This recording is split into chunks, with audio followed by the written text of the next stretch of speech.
Hello everyone, সবাই কেমন আছো? আর দেখো আমাদের বাড়ি কাজ চলছে, আর তারই মধ্যে সকালবেলা একটা কাণ্ড ঘটে গেল। মিস্ত্রি কাকু বলেছিল কিছু জিনিস দরকার, তো সেই দরকারি জিনিস খুঁজতে গিয়ে আমার শ্বশুর এই দেখতে পেলো যে এই বাক্সর মধ্যে দুটো কাঠবিড়ালির বাচ্চা দিয়েছে। আর এই বস্তাটা দেখো ছিঁড়ে ওদের বাসা বানিয়েছে। তো ওই বাসাটার মধ্যেই ছিল দুটো বাচ্চা।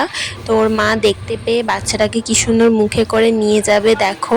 আর এই কাঠবিড়ালিগুলো কিন্তু আমাদের বাড়িতেই থাকে, আর প্রত্যেক বছর আমাদের বাড়িতেই বাচ্চা দেয়। আর আমার শাশুড়ি মা ওদেরকে 2-3 বেলা আর কি খেতে দেয়, সবসময়ই খেতে দেয়। আর ওরা আসেও কি সুন্দর খায়।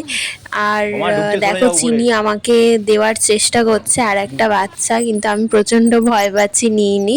তো নেক্সট ব্লগে আমি বলবো যে দ্বিতীয় যে বাচ্চাটা রয়েছে তার কি হলো। তো নেক্সট ব্লগটা অবশ্যই দেখো আর আমার চ্যানেলটা সাবস্ক্রাইব করো।